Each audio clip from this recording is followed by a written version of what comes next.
high-level event of the Together for Transparency at COP27 series.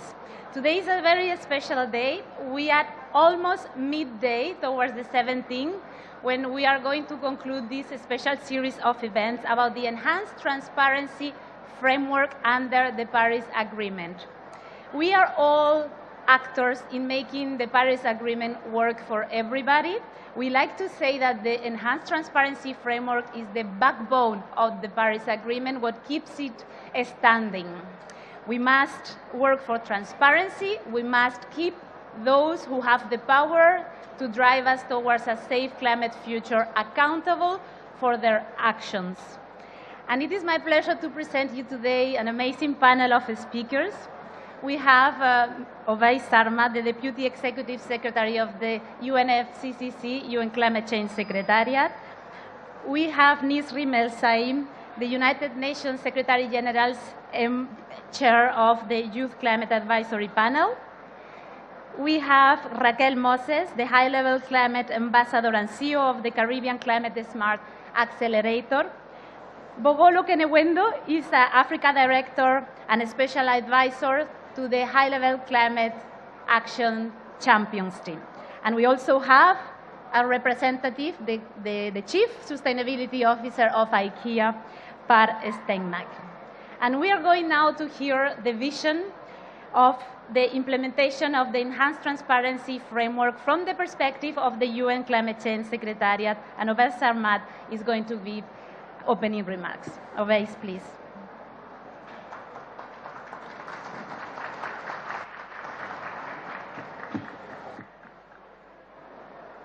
Thank you very much, and very warm good afternoon to everyone. And it's a pleasure to see you all here, and welcome again to the UNFCCC Pavilion and to the COP, actually. And here we are, almost about the midpoint of COP. Things are, I think, started very well with the adoption of the agenda and inclusion of loss and damage in the agenda, which was an important thing. And we're progressing, making good progress, but there is still a lot to be done. But this event is about Together for Transparency. And before I go to my remarks that I have been given, let me reflect, as already was mentioned, transparency is the backbone, central, the main engine of the Paris Agreement. And I'd like to thank and appreciate all our colleagues, starting with Don and all the team in Transparency who have done amazing work to complete, finalize the transparency framework of the Paris Agreement. It's an extremely important aspect, and many colleagues say that the work is completed, but I believe it is just started, because once the transparency framework, the enhanced transparency framework, which has now been completed in Glasgow, it now is imperative for all aspects of the Paris Agreement implementation, be it Article 6, be it loss and damage, be it mitigation, adaptation. Transparency will be what will hold that together, to hold stakeholders to account, to be accountable. So that's the power of transparency, and that applies to all aspects of our lives and livelihoods in many parts. As the UN Secretary General has said, we are facing the code red for humanity, and now is the time to act. And as we clearly stated, this COP is about implementation. Time for words and negotiations is over. We really need to turn those words into action. And once again, transparency would be the way to do it, because if our actions are not transparent, then they lose the credibility and the integrity of the action. And that applies to both the public sector, the governments, the parties, and especially the non-party stakeholders. And the reporting review and the consideration of climate data and information referred to as transparency. Without it, as I mentioned, we are left to act blindly,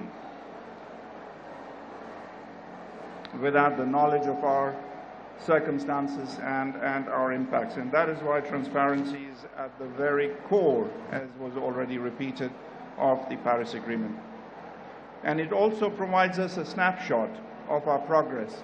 And next year will be an important time in the process of UNFCCC, the global stocktake, And once again, transparency will be driving that process in many ways, because transparency enables the global conversation about where we are making progress and how actions are generating impact or lack of it.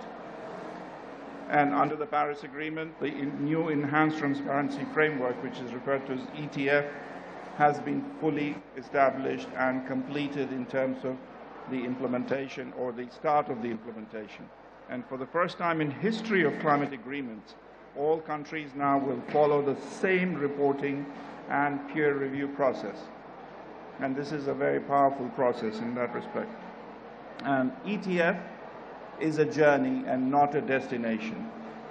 And it recognizes that countries begin their journey from different starting points, and every country, every stakeholder will have specific aspects, implications, and conditions that need to be taken into consideration.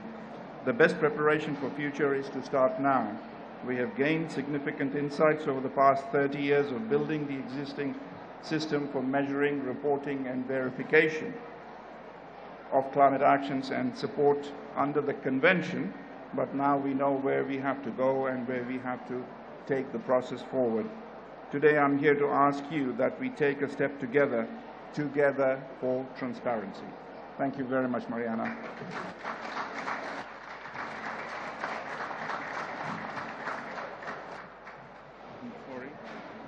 Yes, thank you very much, Ovais.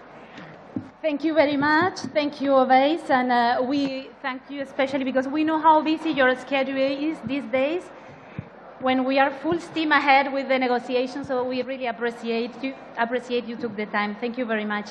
And now we are going to proceed with a round table, and we are going to hear from our remarkable panel of speakers about what is it transparency, what does it mean to them and to their organizations. And we are going to analyze what are the benefits of embarking in this journey, as Ovais just mentioned.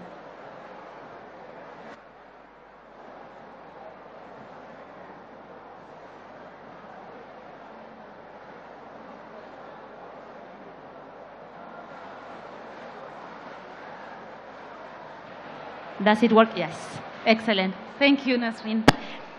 Yeah, and I'm going to start with the private sector.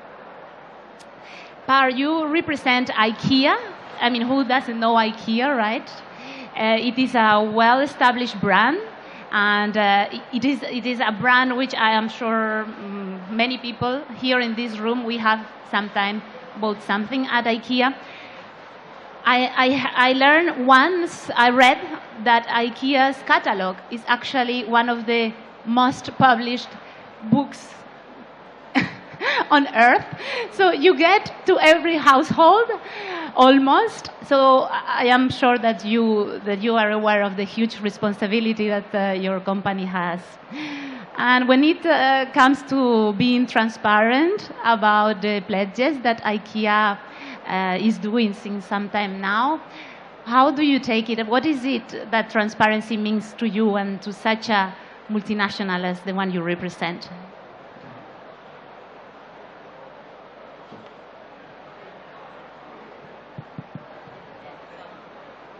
Hello? Hello, Yeah. now it works. Thank you for the lovely introduction to IKEA. IKEA, the home furnishing company. As a global home furnishing company, we are engaging with millions of customers around the world. So we have a big responsibility. And in the IKEA vision, it is about creating a better everyday life for the many people. So transparency is in the roots of our way of thinking, because we are a part of the solutions. So how to define transparency? Yeah, it's about securing accountability and to be the vehicle of change and the backbone for the better, and sharing both successes and failures, and share those learnings as well for the rest of the world. I think that is what it's all about, and it comes very much back to the IKEA roots as well. Yeah, definitely. Every time I've been to one of your shops, really I thought about it as like a cultural center, right? I mean, you have such a power to get to people, right? So many more people get to an IKEA shop than ever walked a climate conference. So I'm happy to hear that you are invested in this outreach also effort. And in kind of a bridge between the private sector and the policy making, Bogolo, we had the chance to meet in Gabon a couple of months ago, and it was very interesting because that was a meeting with a public of policymakers, people from ministries that now must implement the enhanced transparency framework from very different starting points, right? We were there talking to Africa's national focal points. You had the Africa division for the high-level climate champions. How do you see transparency? What does it mean from you and from the sector you represent?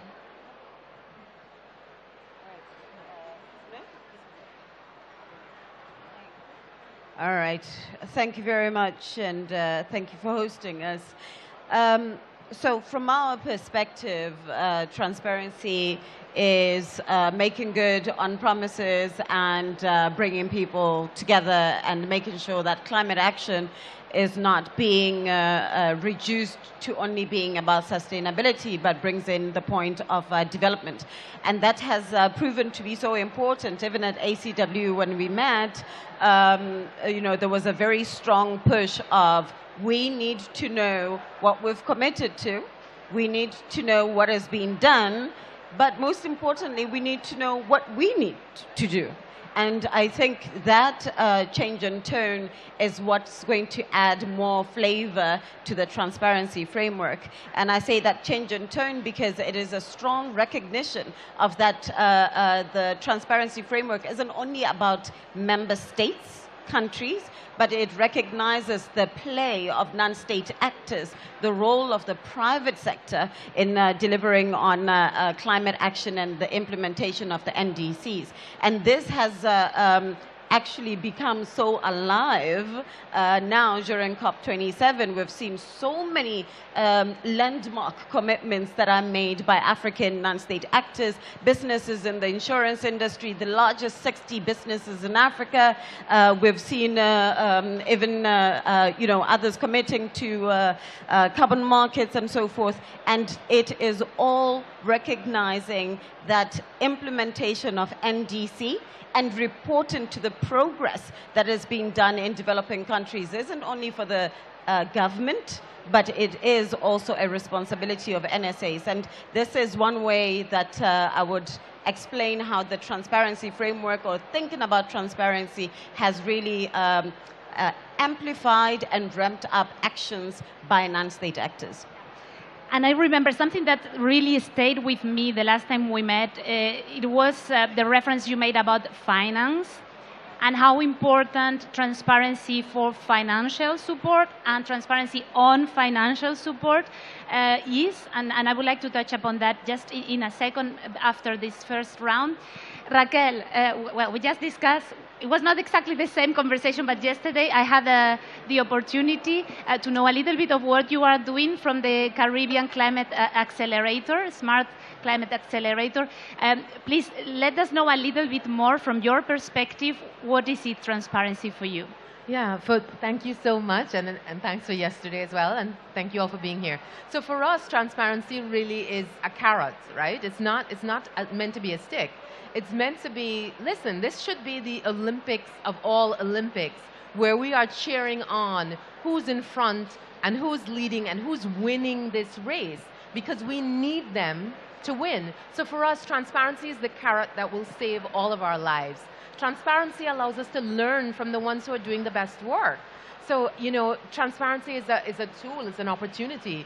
We're doing that now within the region, where we're looking at, well, listen, Jamaica's figured out how to open up the market and to do the work when it comes to their energy market. Barbados has figured out solar water heaters. Bermuda has figured out water security. So let's see who is the center of excellence and what are they doing that the rest of us need to learn, and just figure out how to just do that over and over and over until we're done. And then for us, it's hope. It's simple hope. I mean, it's so easy to feel bogged down. And I must tell you, today was not my best day. I was starting to feel like, is this making a difference? But we have to keep going, and I think that transparency helps us to continue to have a measure that helps us to keep going. And I think it also gives us a language to communicate with people who need to influence the policymakers. It simplifies that language and allows us to have that thing to communicate. So I think it provides for us a lot of carrots, and we should look at it in that way. Definitely. Thank you for that, and thank you for your passion, Raquel. Nisrin, yesterday I was thinking of you when I was recalling, I was quoting Antonio Guterres. He said something that made the headlines, which is that we are all driving on a highway towards climate hell. And in my mind I was thinking, okay, yes, we are on that car, and at the back seat there are our children telling us, please, mom, please, dad, stop, right? And I really had a thought for you and for the young people, and it's beautiful to see all this activity at the Children and Young People Pavilion this year. From your perspective, the group that you represent, Nisrin, what is it transparency for you? No, I close. Yes, so I think I admire all of the previous speakers and your question too, but with all of the respect, I don't think we should ask about what is transparency. Even a 5-year-old kid knows what is transparency. To be transparent, it means to be able to see through, people able to see through you. So we need to be able to see through IKEA Foundation. We need to be able to see through the governments and the local communities, and we need to be able to see through the Secretariat and the work that the UNFCCC is doing. I think the actual question is, are we ready to be transparent? This is the main question. No one is ready to be transparent. I want to share a very personal story. I've been married for almost 8 years, 7 years now. And I remember when I met my husband, his only request was to be transparent with him, because transparency builds trust between couples. I'm failing since then. But this is the actual reality. We are not ready to be transparent for one reason. First of all, the communities that we are living in is extremely judgmental communities. The work that is being done by the private sector, for example, it's either greenwashing or they are doing a good job, but everyone is saying they are doing greenwashing. So they are stigmatized by doing greenwashing, whether they're actually doing greenwashing or they're not doing greenwashing. So the private sector stopped being transparent. The governments are not transparent because you cannot win voices if you are transparent. And unfortunately, people still like promises, even if they know that this person is not going to actually fulfill this promise. We all know, and since we are kids, they taught us that election campaigns is just fancy promises without. But why? Why the campaign should be promises without actually being able to target them? Why should we have an opening world leaders where a prime minister of a country commit to be carbon neutral by 2070? And I'm sure he will not be alive at that time, unless, of course, he's a dinosaur or something. But this is the question. Why do we need to be untransparent while we are all in this together? All of us are going to distinct if we didn't do this. Not only us, but then our children, our grandchildren, or the next generations. So I think the question we need to ask ourselves is not what is transparency. We all know what it is. But why are we not ready to be transparent? Absolutely. And there was a saying, very 20th century kind of, a French saying that said, well, on election time, promises only engage those who believe it, which is very cynical, and that time is over, right? Because we know very clear that we must be all involved. And I really love what you said about stigmatizing the private sector. I don't know how many companies are here. I don't know how many thousands of representatives are here, and I keep hearing from the outside, but what are they doing there? Are they greenwashing? I said, maybe some. I cannot go and check on every single line of your report, right? But I think there are a lot of well-meaning people, but you really need to, I think, speak on a language and compare pears to pears. And I think that we are comparing oranges to pears when it comes to corporate transparency. I would like to hear from you, Per. How are you from IKEA trying to communicate transparency in a matter that it is comparable to something? Well, thank you. And thank you for highlighting that important question about are we ready to be transparent? And I think we have to. We have to be ready for transparency. It is the vehicle of change. It is the backbone to make our climate goals available and achievable, and that we finally reach them. So I also think that it's about to dare. I think it's really about to dare and have integrity of what we are doing, and also to be open to share successes as well as failures. And I think sharing the failures perhaps is something that we all, I think including us as an individual, can be a little bit more open to as well. Because that is also that you have been daring to do something. You want to reach out. You want to do some better things. But sometimes things don't go exactly as you want. But that is, I think, a part of being a part of solution. Because when you try out different things, you will both fail and you will succeed as well. But I think it's such a valid point that you're bringing up here, and it brings inspiration, I think, to all of us to dare to do more. And we might sometimes be caught between a rock and a hard place, as you said, about stigmatizing and so forth. But we shouldn't be bothered about it, and it shouldn't hinder us to go down the transparency road. So what it's all about, it's basically about, first of all, to be accountable for the impact we have on the climate, to try to describe it in a standardized way, so you know we have something to hold on to, and using a science-based approach to that is the way forward, because then of course we can compare as well. And I think we have reached pretty far already. There are already standards out there that we can utilize, so it's not a hinder already now today. Then there are some fine-tuning on them, of course, but the big foundation is already there. And then it's about accountability for the goal setting as such. To be transparent about these are the goals that we have set actually, and accountability, of course, for how we are fulfilling the targets, the goal setting, and the gaps that we are closing. And I'm coming back again to that. It's to be open and also dare to be vulnerable in terms of the failures and the successes. That is, in the long run, building trust for all. And I think I really like what I said. It's about seeing through. I really like it. So to be open, say, here is how we are. This is what I stand for. This is the genuine company. This is the genuine person. This is the genuine organization.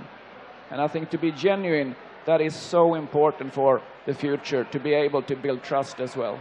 Yeah, absolutely. Trust, building trust in a system that we definitely need, right, to achieve the Paris Agreement goal. And finance is a huge component. Bogolo, and I really would appreciate if you could enlighten us with some insights on how transparency for finance support and transparency on the way we support others can help us achieve those climate goals. All right. First, I want to deal with this issue of that transparency is truly risky business.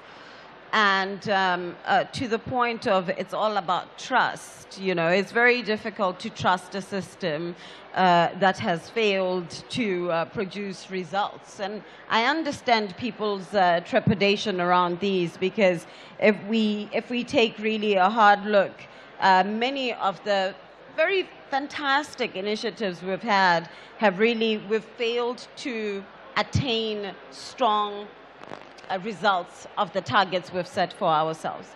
And I can see why there could be a question of, are we really ready to be transparent? But that said, I think even though it's a risky business and there are all these challenges, we do stand to gain a lot more than lose in being transparent. And now to tag it to your question around finance, the way we are looking at this transparency framework is that in reporting and the dialogue that would be associated with it, we can stimulate further climate action. one.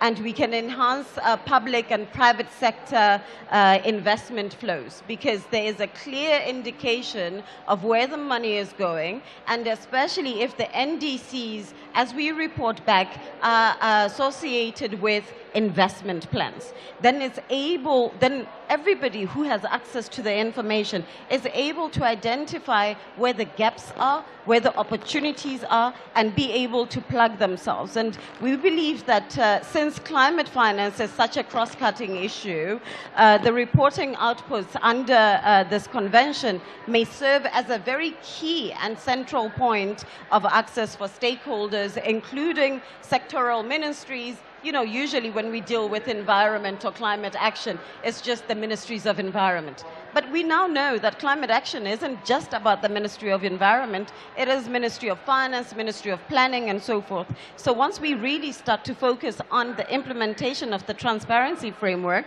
the disclosure becomes a very key point of development, and for access of finance by subnational governments, by the private sector, philanthropists, and all these can truly be dealt with around your GSTs and your SEFs and the biennial assessments. They can be very useful and fruitful.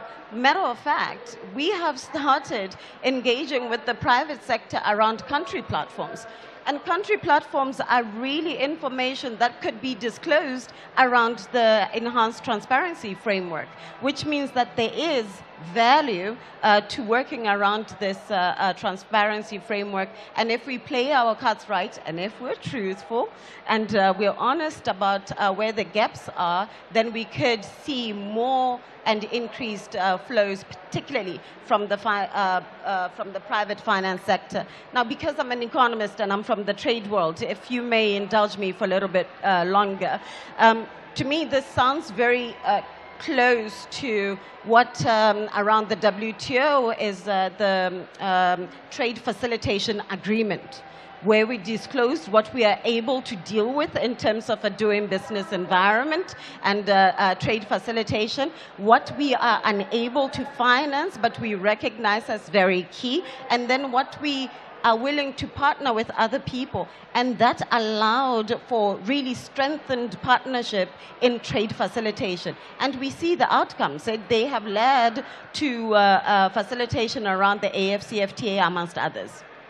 Thank you very much, and thank you so much, Bogolo, for helping us connect the dots, as you always do. Thank you. This is really very interesting. A lot of food for thought for the transparency team here. And now bringing it down to the countries and the different sectors. In the conversation we had yesterday, you were mentioning that we need to talk to people in a language that it's relatable to them. And we cannot use a framework or a narrative that works for Western European countries that will work or not at all for a Caribbean country. Could you please let us know more about what transparency means for the countries in the Caribbean, and in particular for the civil society? Thank you. Sure. I really wanted to start with the issue of greenwashing, right? Because I understand that it's important, and that, you know, everybody's talking about greenwashing. And I loved what you said about personal responsibility and how that factors in to transparency. But I'll tell you my challenge with greenwashing. It is us pointing a finger at somebody else and almost, you know, calling them out. And this climate progress has been stymied by, oh, well, you're greenwashing. You know what I like about greenwashing? You know what I love? It means that they care how people see them in this context. I feel like that's the gateway drug.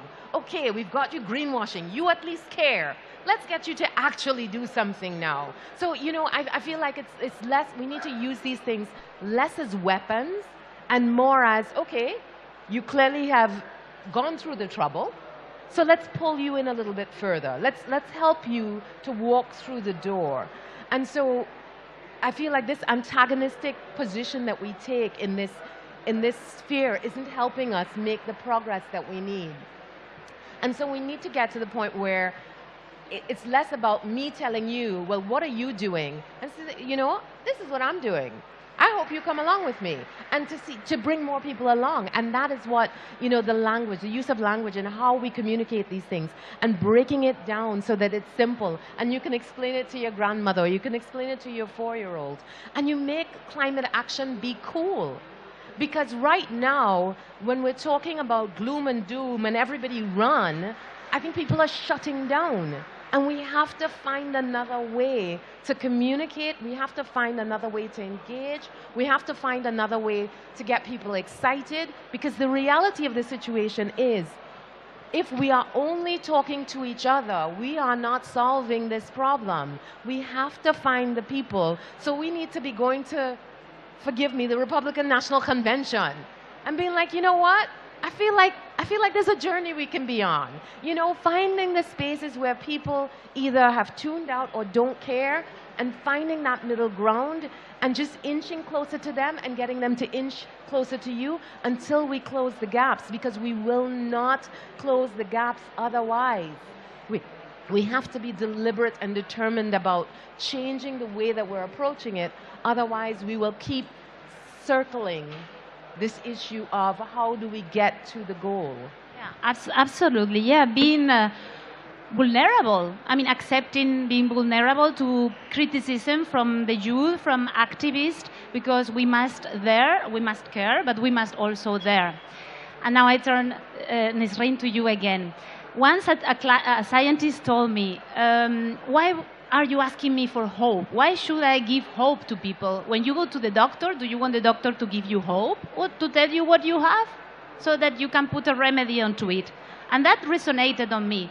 And every time I hear the claims from the young people, I really think, yeah, solutions is good, hope is good, but we need reality checks. And the reality that the younger generation will face in 50 years from now, yeah, are not ours.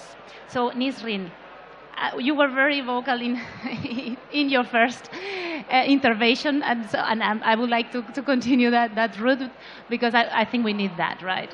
What is it that young people can contribute to the enhanced transparency framework, to the overall architecture that makes the Paris Agreement work?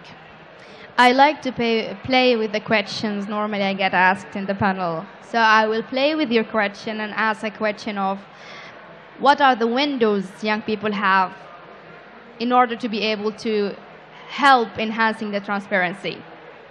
We are ready, but are the institutes ready to get our inputs? So what the windows are open? What are the opportunities that we have to actually engage? Because you cannot ask me if I had dinner or lunch when you know that I don't have the ingredients to cook. Yes? So if I am ready to give inputs, but no one is ready to listen to my inputs, then what is the question? And then again, I think there's a huge problem and a huge burden that young people are carrying. Why should we enhance the transparency of an issue that we did not create? Yes? And I just want to comment on a previous point was mentioned there. I looked at you, but I wanted to jump. To be transparent, and because you mentioned NDCs, I want to do a small game with the audience here, so please engage with us. How many of you actually had a look on their country's NDCs? Looked at the NDCs, your country. Yes, your own country's NDCs. The secretariat staff, I think, doesn't count. It's kind of okay. the job. How many of, keep your hand open if you had a look on it. If you had a look on the NDCs, keep your hand up. Okay. How many of you participated in making them? Okay. How many of you actually their country implemented their NDCs? Full of it.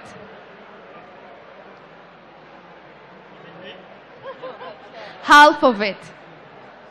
Half of it. Third of it. It's obvious. The gaps are obvious. There is no finance to implement the NDCs. There is no public participation in making the NDCs. And to be very more transparent, we know the gaps.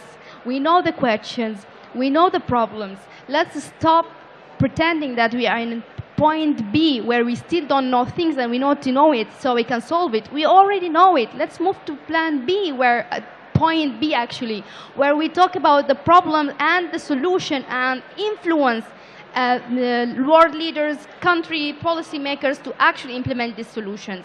So we know the gaps. We need to solve them now. And that's what this transparency means to me. To be honest to ourselves and to the people in front of us. If the NDCs is not working, we come here and say, well, NDCs was a nice experience, but it's not working. No country is implementing their NDCs, and every 5 years we come and meet and say, we failed implementing the NDCs, but we are submitting a new one. For what? For what? So I just think that being transparent means that we say, we failed in this, let's change it and do something else, or let's do it better. So either we actually provide finance to implement our NDCs to address the gaps, or we change the idea of the NDCs to something else, maybe go back to Kyoto Protocol. Yeah, definitely, absolutely. And a lot at this COP is about finance, right? A lot of the trust in the negotiation rooms and the corridors depend on showing up on the promises made many, many years ago. Yeah, definitely.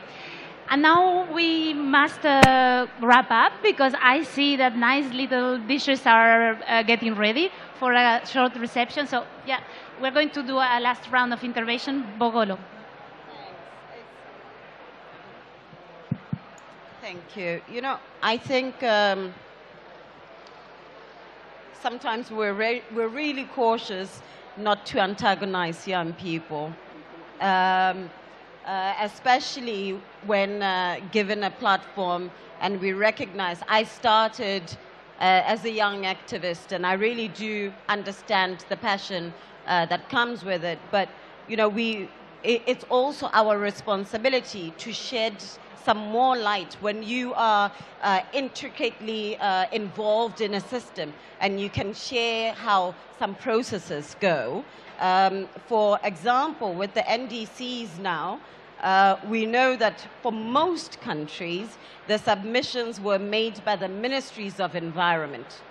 And when you look at the national development plans, they will still include water, infrastructure, power, and all the other things that should be in the NDCs. But because these two haven't been speaking to each other, they are not reflected in the NDCs. However, some of the implementation that is under the NDPs continue, which I think could have been reflected by the hands here. Because if you say just according to the NDC, you're leaving a really big part of national development. And this is why earlier I was saying climate action is not a stand-alone or a reductionist issue. It is definitely, especially in the continent, an issue of development. And it is very crucial, and this is one of the conversations we were having at the Ministers of Environment meeting, that this issue has now gone way outside their purview. And the ministers of finance need to be in the room. The ministers of planning need to be there, so that there is one concerted effort around a green development agenda in a country. And then I believe that it's really crucial that we ensure that there is this understanding. I know that countries are not the same, but usually the process of NDPs starts at grassroots.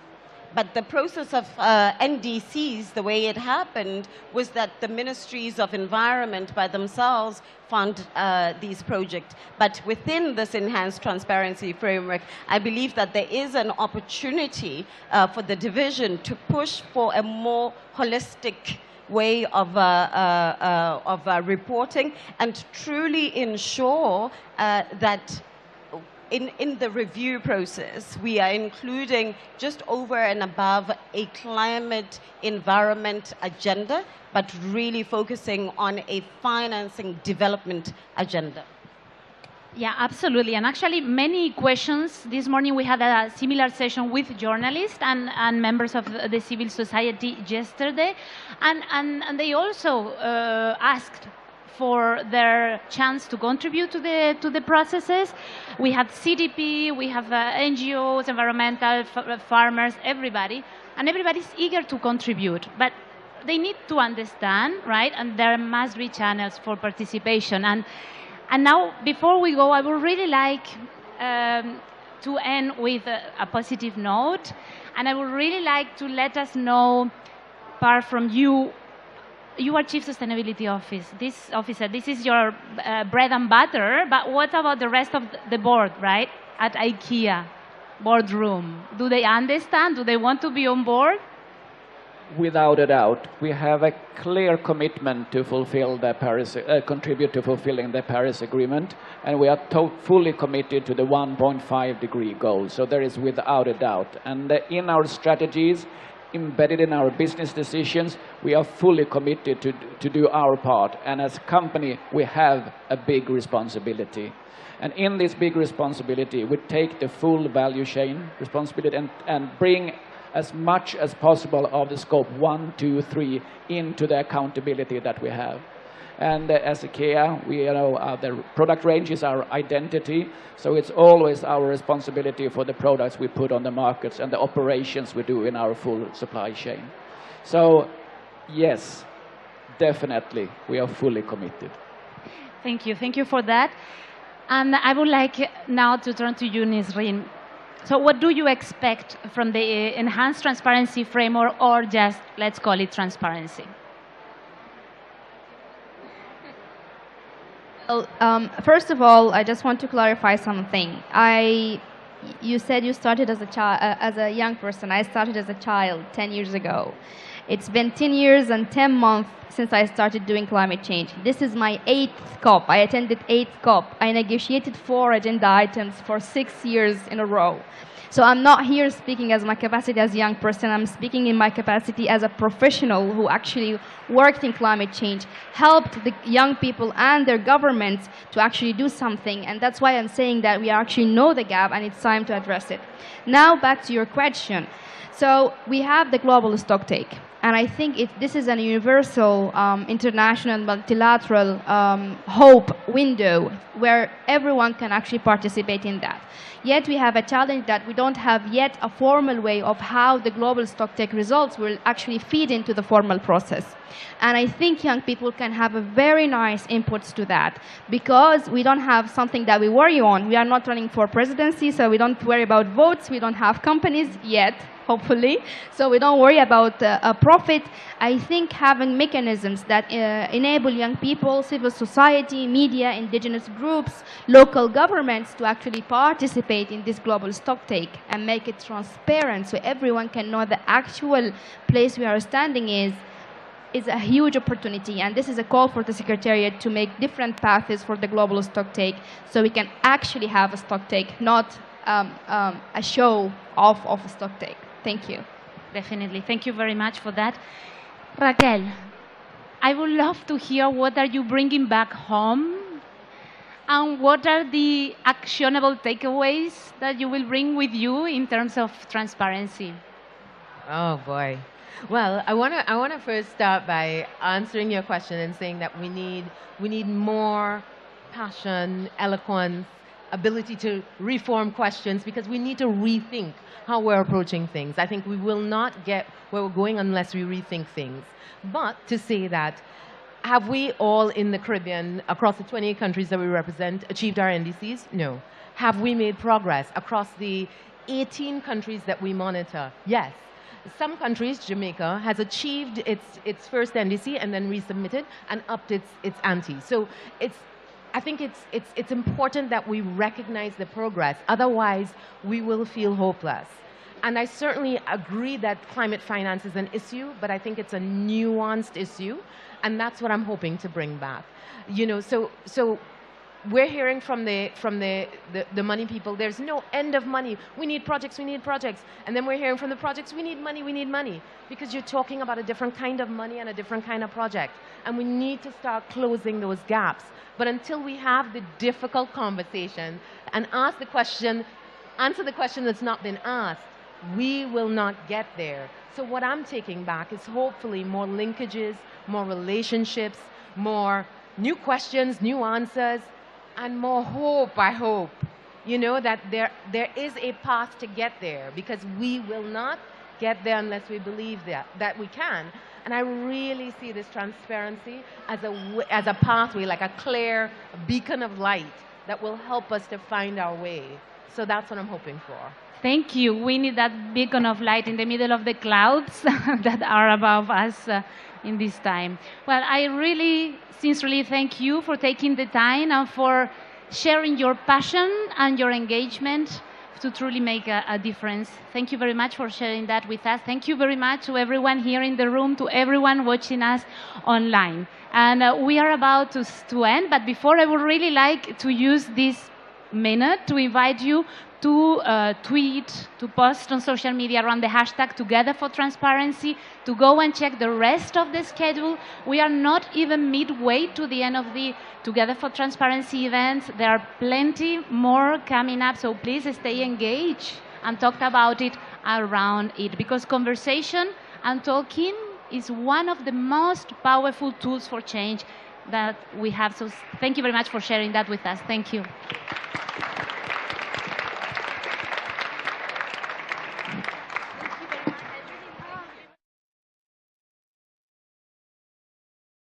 A lot of acronyms there, but also a lot of really critical players in the climate data conversation, all coming together collaboratively in order to move towards making key information fully transparent. So where are we today? Well, today I'm really excited because we're announcing our final recommendations for the Net Zero Public Data Utility, where we delineate some of the key data challenges in the climate transition-related data space and provide our recommendations for how an open data utility could be designed to ultimately fit into the UNFCCC action tracking system, and also make key data openly available to the public. So the goal of the Net Zero Data Public Utility is to be a trusted and verifiable central source for GHG Scope 1, 2, and 3 emissions, alongside emission reduction targets and carbon credits. The paper delineates not only the data requirements themselves, but also some content related to product functionality. In terms of next steps, there's a lot to do going from vision to reality, and the climate crisis is not slowing down, so we need to take accelerated action. And so because of that, we have an ambitious roadmap over the next year. Today, we'll also be releasing an RFP for the technical capabilities required to build out a beta pilot of the utility, which we hope to launch within a year's time. So we're really thrilled to make this announcement, and we're very thankful not only for the members of the steering committee, but also the members of many of our advisory groups, our NGO and civil society advisory panel, our financial institution focus group, our assurance and verification focus group, and coming soon, our group for corporates. And I think that just indicates that, as was said along theme, we're seeking to mobilize all relevant actors in the market to really make climate data work, and to have it get to where we need it to get, and have it get closer and closer to investor-grade data as soon as possible. Thank you. Thank you for that, Simone. I'd like to ask Ian. Ian, we heard a lot in the last panel about the use for this kind of utility for financial institutions, but that's not the only type of actor that would be sort of having interest or use from this kind of information. How do you see this as being of value to the UNFCCC and other public entities? Thanks, Priya. Great. Well, I think you've probably all heard, like in the rooms this week, that accountability. No. I didn't hear. Okay, that's better. Thank you. Yeah, you might have heard in the rooms this week the importance of accountability, and the fact that we're now, I think, at a critical moment when it comes to the accountability of net zero commitments from non-party stakeholders. And, you know, when the Secretary General's response to the recommendations of a high-level expert group is to task the UNFCCC with ensuring the accountability of those commitments, and, you know, Executive Secretary Simon Steele takes that on board, you know, it's something that we need to step up to. I was having a kind of a chat this morning with a colleague who were kind of looking, well, how are we going to, they were asking me, how are we going to do this? You know, looking at the tweets and saying, well, how can we do this? This is a huge task. We need a system. You know, we need to work on a system which is universal, that brings in the existing reporting is happening into a central place, that makes it clear to those actors who are reporting where their data is going, that their data is going to end up in a public place where it can be used, where that information can feed into reports and analysis which is going to drive the parties and is going to be able to be recognized within the UN conference scenarios. How are we going to do this? And I said, okay, well, I've got good news, because if you could come along to the event at 3:30 today, then yeah, we're moving towards a really good collaboration, I think, with a net zero data utility, because I think that's going to really help and support in so many of those aspects. So we're excited for the collaboration in that sense. I think it's listening to that first panel. I think it's also a really great opportunity here to bring together like the clear and recognized needs from the finance community already, but if we can bring that into that UN process as well, where we can kind of recognize that politically, I think that's a great motivation for reporting. I think it's a great motivation for raising of ambition, and of course ultimately for helping ensure accountability. Thanks, Ian. That's really good to hear from a UNFCCC perspective, how you see this helping the accountability agenda. Now, I'm going to pick up from John's question earlier in the last panel about leading existing examples of work in this space and point to the work of CDP, which has really been pioneering in terms of climate disclosure and data. Nikki, how do you see, what are some of the lessons from the work that you've been doing for decades at CDP on this, and how do you see that work feeding into and collaborating with the Climate Data Steering Committee? Thank you, Priya, and thank you, Simone and Ian. We're very excited at CDP to be part of this collaboration. And I think the key lessons for us, and I couldn't have agreed with some of the speakers on the first panel more, Shwami in particular, about the standardization. I was like, yeah. I think the key lesson for us has been, right, data on its own doesn't magically change anything, right? But you do need the right data, because what you're trying to do is change decisions, right? And first of all, having companies disclose is no small feat. Many of them have been doing it voluntarily. Well, it's called voluntary disclosure, but of course it's on behalf of investors and it's on behalf of big buyers, right? So, you know, you kind of do what your client asks you to do, we find. But that has been critical for creating the space for disclosure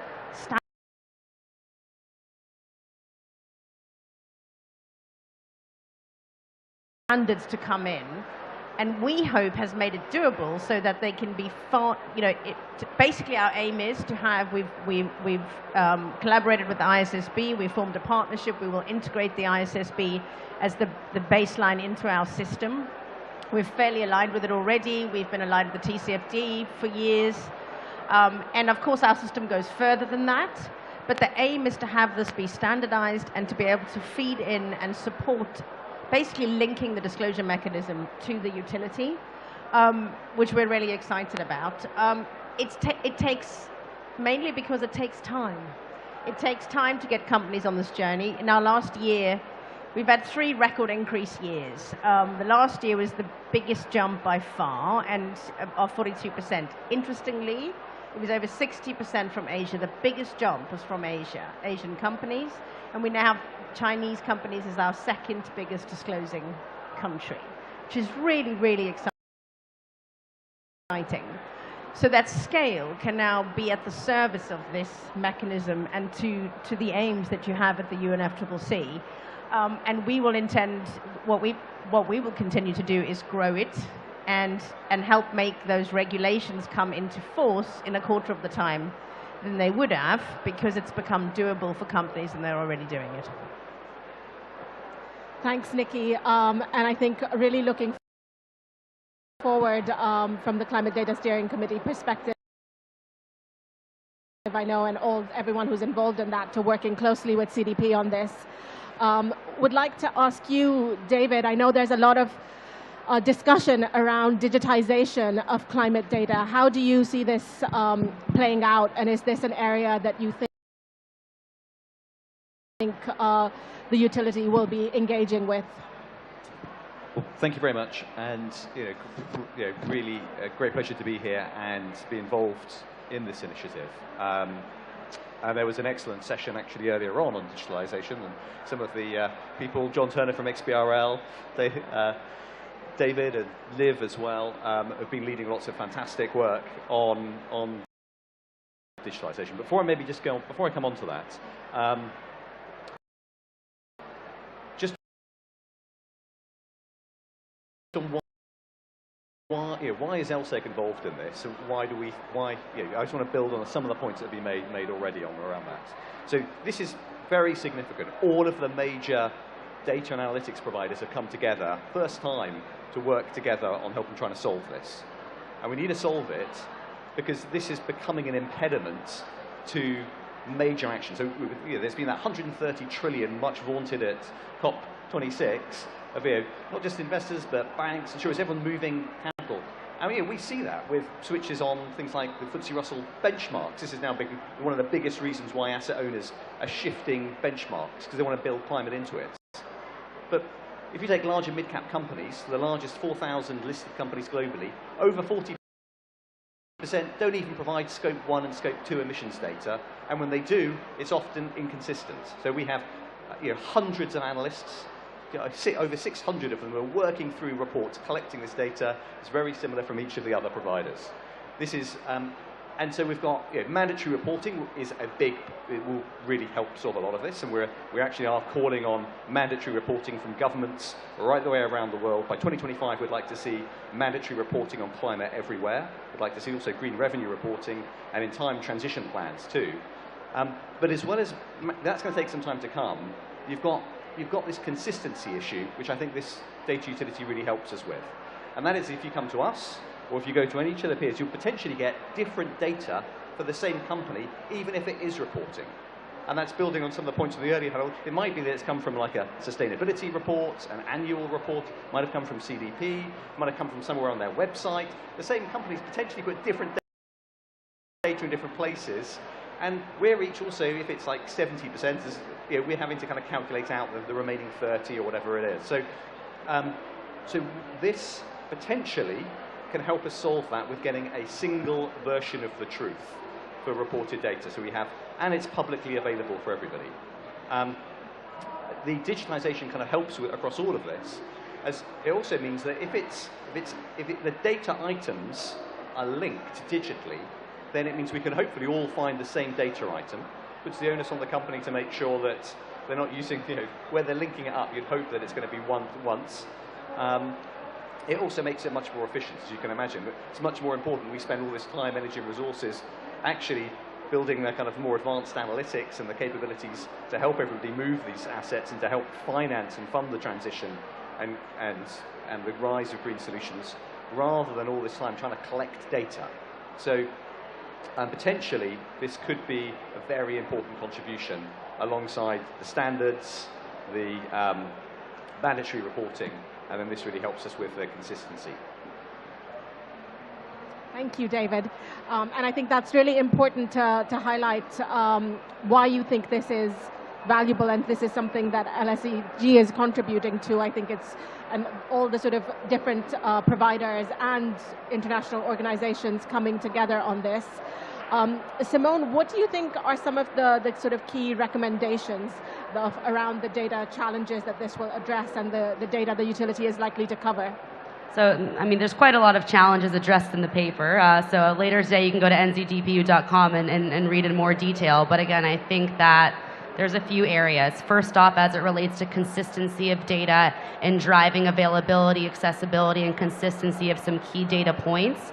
If we think about building a foundation, we need to focus on the basics first, which are, again, Scope 1, 2, and 3 emissions data, data on targets, and carbon credits. Why is it so important to go back and focus on this? It's because you have to understand the what before you can get into the how.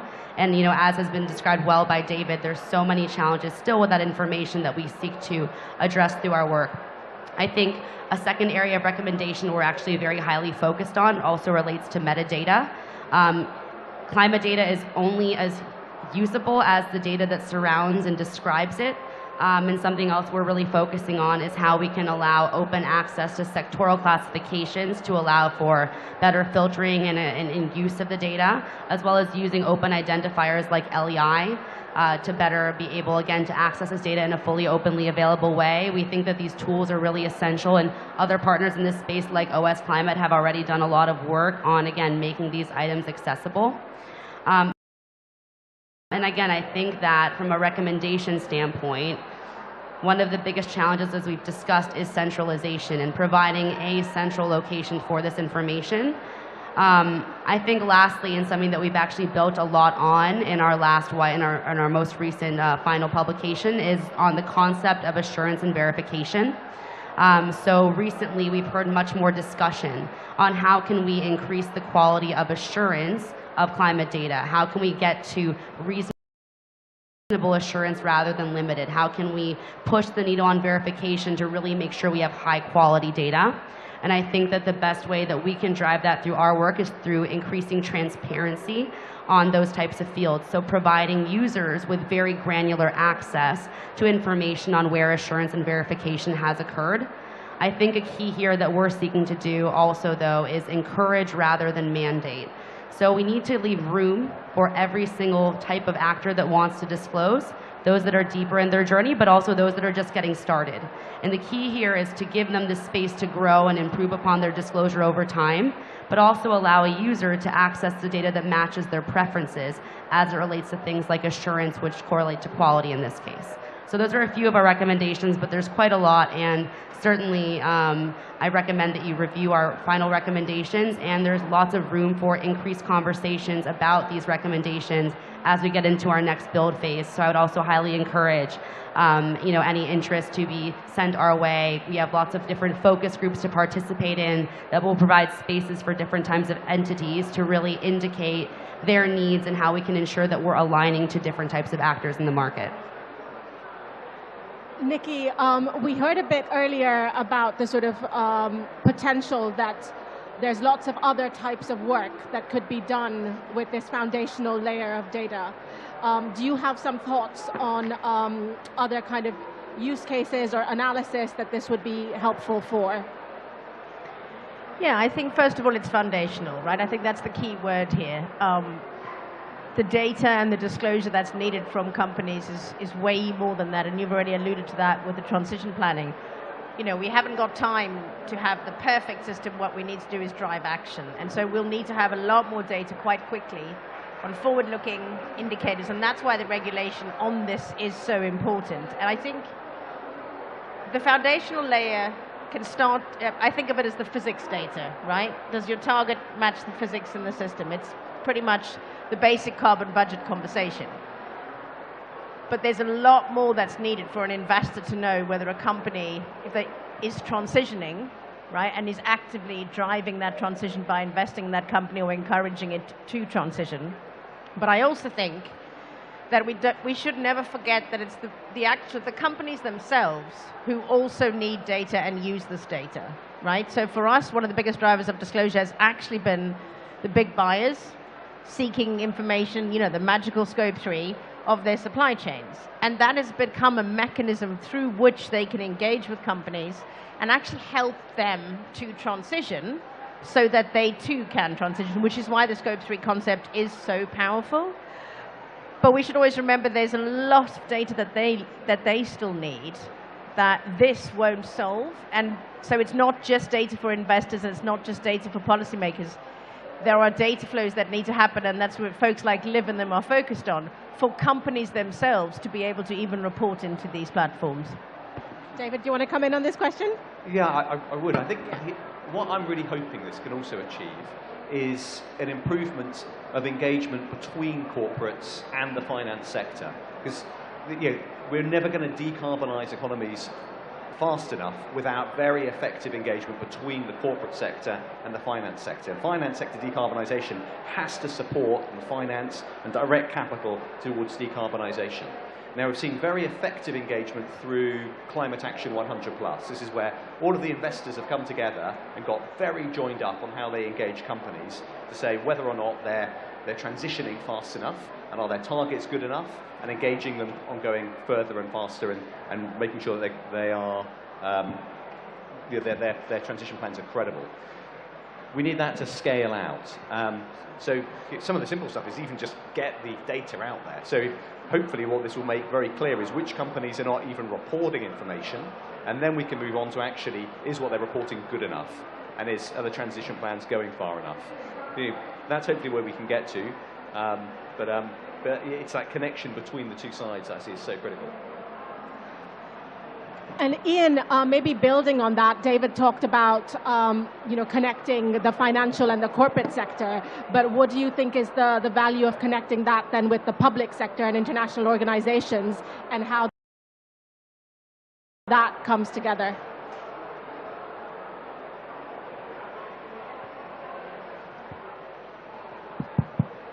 I'm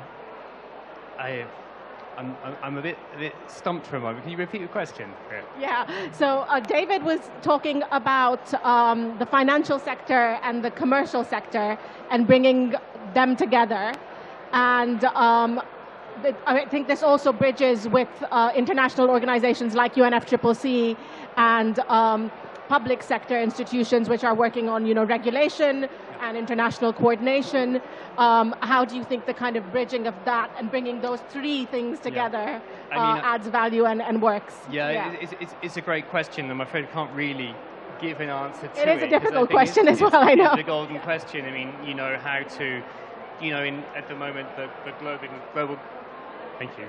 The Global Climate Action Portal sits on a huge repository of data, which would come from our partners CDP, but it's kind of leveraging that and making full use of that in the processes, the negotiation process, feeding that into the global stock take. I mean, I think this is a difficult question, and as an ongoing challenge to us is to actually, find the best way of optimizing and utilizing this. So sorry if that's not an answer, but I think it's a great question, though. I think that's a great answer, Ian, as well, because I think it just highlights that this is something new for everyone, and it's a challenge that we all need to sort of navigate and work out together, but that we do need this sort of radical collaboration across different types of organizations if we're really going to address climate change and move towards sort of implementation. This COP is all about implementation, and getting that implementation done needs all these different types of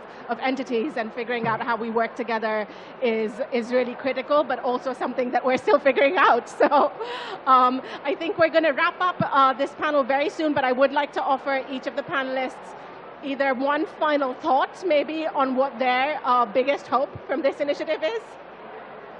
That's a big question. Well, I think my first biggest hope is successful delivery in the next year for our beta pilot.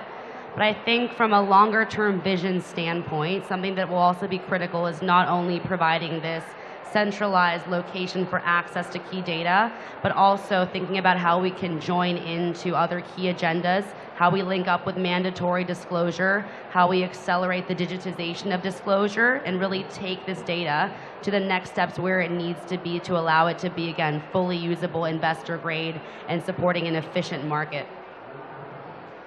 Nikki?